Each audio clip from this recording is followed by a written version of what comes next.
one Monday, when I'm reading a newspaper, I see a news report which said that Kitex Group has decided to exit Kerala and they are taking their investment proposal of 3,500 crores somewhere else. They did not say where, it just said they are moving out of Kerala. So I just immediately clicked a picture, sent it to my dear friend, my principal secretary Jayesh Ranjan. I said, Jayesh bhai, ek kaam karo. Please reach out to Mr. Sabu Jacob because I want to talk to him. So this was on a Monday. So I'm giving you a chronology so that you understand it. Somehow Jayesh, using all his 5, 4, 6 degrees of separation, somehow managed to find out Mr. Jacob's number. So in the evening he texted me saying, sir, I think I have his number. Would you like to send him a text? So I said, fine, I'll send him a text.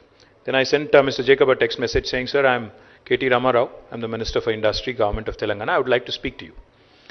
He didn't respond. So I figured he's not interested, or maybe he's just not sure whether it is actually the minister or somebody else. Then somehow Jayesh convinced him that it is actually the minister who's trying to reach you. So next afternoon, on Tuesday, we had a conference call. Myself, Jayesh Ranjan and Mr. Jacob. So Mr. Jacob, that was my first conversation with him.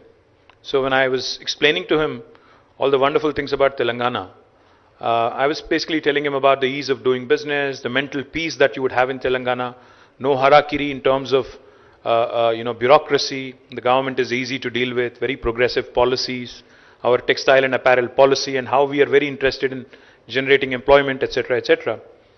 Mr. Jacob was very agitated. He was very agitated because I'm sure he has received already many calls from many governments. So he wasn't too sure that this government really means anything because everybody is sweet in the first call, second call. So he must have thought even this guy is doing something similar. So as part of the conversation, I told him one thing. I said, listen, sir, because since we are on the phone, since this is all virtual, I want you to come to Hyderabad. I want you to experience Hyderabad. I want you to see, because in my humble opinion, because I talk for a living, I'm a politician, so I talk for a living. That's my job. I told him seeing is believing, right? So please come down to Hyderabad, sir. We'll be more than happy to showcase Telangana for you, Warangal, Hyderabad, and showcase the various opportunities. So he said, but sir, there is COVID. So for me to fly out of Kochi, I'll have to, so I told him, please come this week. So he says, I'll have to think it over because, scheduling, flights, etc., etc. So immediately, instantaneously, without thinking, I said, why don't I send you a flight? Why don't I actually send you a special flight so that you can come with your team? So he said, he was taken aback. He was surprised. He said, are you serious? I said, I'm very serious. So we spoke on a Tuesday. He was here on Friday or Thursday, I think it was Friday. He was here on Friday morning. He landed at Begumpet by 11 o'clock. As soon as he landed, we met almost for an hour and a half.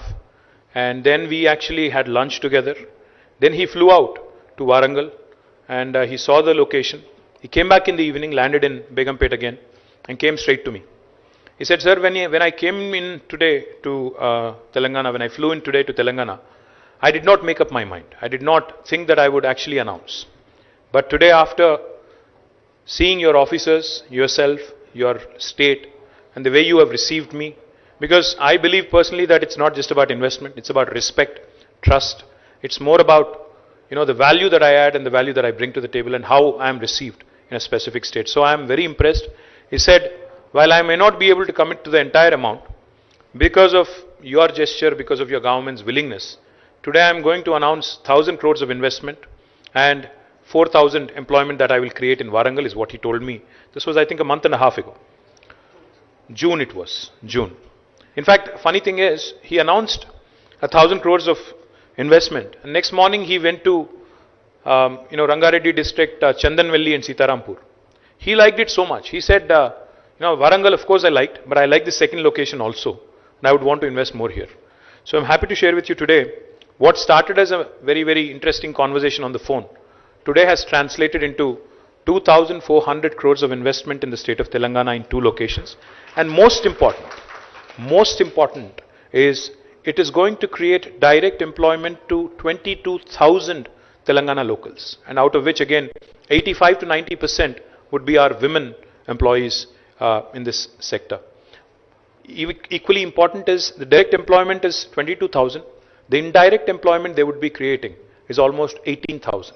So altogether in these two locations, Sitarampur and Warangal, they would be investing 2,400 crores of rupees, and they would be, like he pointed out, they're a world-class company which believes that no employee should be exploited.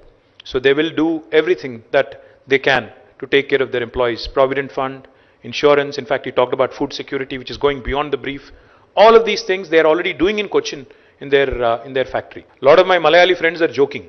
A couple of my reporter friends also had tweeted and also tagged me, had said, inni rojulu, there was a doubt so long, for the family for their family back in Kerala, for my Malayali friends here, whether Hyderabad was in Telangana or Andhra.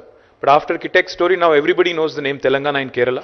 So I'm very, very happy that we have become popular in Kerala, and I'm sure we'll have more and more entrepreneurs joining us in Telangana.